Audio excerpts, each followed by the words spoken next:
Bonjour les super étudiants, alors j'espère qu'aujourd'hui vous êtes bien motivés parce qu'on attaque un gros morceau, le passé composé en français. Bon, tout d'abord avant de commencer, je voulais une fois de plus souhaiter beaucoup de courage à tout le monde pour le confinement et puis aussi pour les personnes qui travaillent dans le domaine de la santé et encore une fois, merci à vous. Je voulais vous dire que comme il s'agit d'une vidéo qui porte sur la conjugaison, eh bien ça va de soi, nous allons lancer une offre sur notre pack verbes et conjugaison. C'est un cours fantastique, je vous laisse tous les détails dans la description de la vidéo. Allez, premier point, on va commencer par l'utilisation. Alors juste un rappel parce qu'en plus j'ai fait déjà une vidéo qui compare le passé composé et l'imparfait. Je vous laisse le lien. Alors le passé composé va servir à raconter un fait dans le passé et il s'agit généralement d'une action qui est terminée et qui est surtout bornée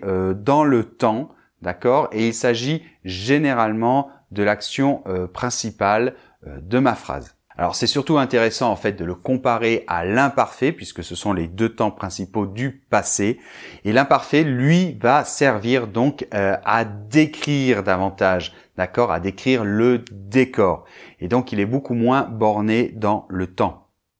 Voyons tout de suite un exemple, c'est beaucoup plus simple. Je pourrais dire par exemple il faisait beau, il faisait très chaud, donc description imparfait et tout à coup on a entendu un coup de canon. D'accord? Et là, on a entendu, c'est le passé composé. Alors, une chose importante, c'est que les choses ne sont pas figées. C'est-à-dire qu'une même phrase, eh bien, je peux la changer, je peux la mettre soit au passé composé, soit à l'imparfait. Donc, par exemple, je pourrais dire « Hier, j'ai rangé ma chambre » et je pourrais dire aussi « Hier, je rangeais ma chambre ». Alors, dans la deuxième option, en fait, on a l'impression que ça dure plus de temps, d'accord ? Alors que j'ai rangé ma chambre, eh bien, c'était à un moment donné de la journée. Et en fait, ça dépend beaucoup des verbes qu'on utilise. Par exemple, je vais pouvoir dire « Hier, Paul est arrivé à la maison à 11 heures ». Mais là, je vais difficilement pouvoir utiliser l'imparfait en disant « Hier, Paul arrivait à 11 heures ». Parce que le verbe « arriver », c'est quelque chose qui se fait dans un laps de temps court. Et donc là, c'est mieux d'utiliser le passé composé et l'imparfait est un peu difficile à utiliser, voire quasiment impossible. Allez, deuxième partie maintenant, on va voir la formation. Bien, alors ça c'est très important parce que si tu sais construire en fait ton passé composé, tu vas savoir en fait construire tous les temps composés en français. Alors, les temps composés se construisent ainsi. On utilise premièrement un auxiliaire et donc il y a deux auxiliaires possibles. L'auxiliaire être et l'auxiliaire avoir. Et après, on utilise le participe passé. Donc, pour le passé composé, l'auxiliaire va être conjugué au présent. Voyons tout de suite un exemple avec l'auxiliaire être. Jean est parti à la plage. Donc, est, c'est mon auxiliaire être conjugué au présent, et parti, c'est le participe passé de mon verbe que je veux conjuguer au passé composé, c'est-à-dire le verbe partir. Maintenant, voyons un exemple avec l'auxiliaire avoir. Elle a beaucoup travaillé. Donc, a, c'est mon auxiliaire avoir conjugué au présent. Travailler, c'est le participe passé du verbe travailler que j'ai conjugué donc au passé composé. Alors la question qui se pose tout de suite, c'est quand est-ce qu'on doit utiliser l'auxiliaire être et quand est-ce qu'on doit utiliser l'auxiliaire avoir. Alors ça, c'est la grande question et c'est la première grande difficulté de la formation des temps composés en français. Alors commençons par l'auxiliaire être par exemple.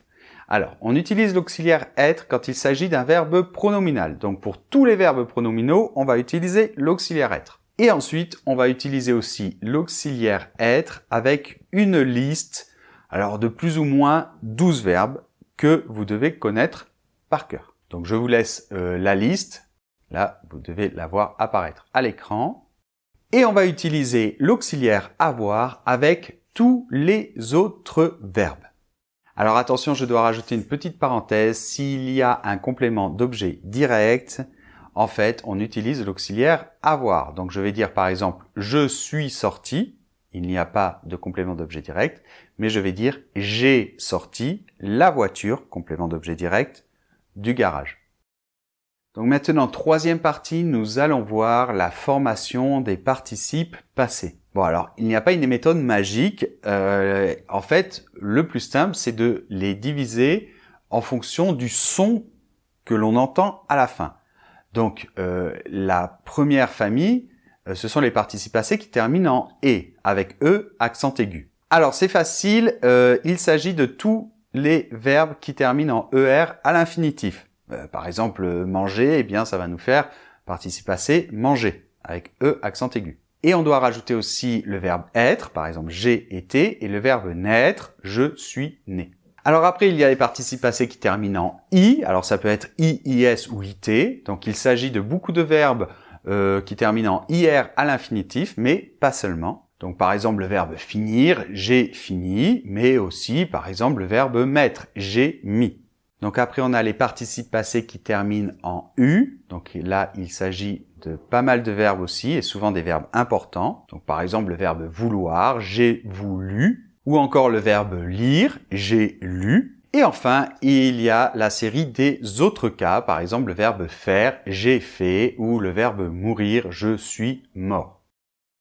Alors quatrième point, l'accord du participe passé. Ouh là là, cette fameuse règle extrêmement compliquée en français. Bon, dans cette vidéo, je vais faire simple, je ne vais pas le faire de manière exhaustive. Alors, pour faire simple, quand on a l'auxiliaire être, eh bien, on fait l'accord avec le sujet, l'accord en genre et en nombre. Donc, prenons un exemple, Marie est partie. Eh bien, partie, ça va faire IE, parce que Marie, c'est singulier mais féminin. Ou bien, elles sont parties, IES. Jean est parti, I, parce que là, c'est masculin singulier. Par contre, avec l'auxiliaire avoir, il n'y a pas d'accord. Par exemple, on va dire « elle a grandi en France ». Donc ici, « grandi », c'est « I », on ne fait pas l'accord. Mais, eh bien oui, parce qu'il faut compliquer un petit peu les choses, s'il y a un complément d'objet direct placé avant le verbe, même si on est avec l'auxiliaire avoir, eh bien, on va faire l'accord en genre et en nombre avec le complément d'objet direct. Voyons un exemple.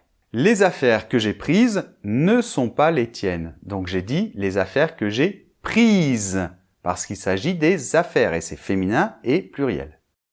Donc je n'irai pas plus loin ici dans la règle de l'accord du participe passé parce que vraiment ça ne vaut pas le coup, c'est pas le sujet non plus principal de cette vidéo. Bon, il y aurait encore beaucoup de choses à dire sur le passé composé, bien sûr, on aurait pu voir la forme négative, la forme interrogative, on peut se demander où est-ce qu'on doit placer les adverbes. Je ne veux pas tout faire de manière exhaustive dans cette vidéo et de toute manière, je vous conseille de beaucoup vous entraîner parce que il n'y a pas de secret pour réussir à connaître ce temps verbal, sa formation surtout, eh bien il faut s'entraîner. Donc n'hésitez pas à faire plein d'exercices et justement je vais vous laisser avec un exercice interactif que vous retrouverez sur l'article qui correspond à cette vidéo. Je vous laisse tous les liens dans la description. Je vous embrasse très fort et à bientôt.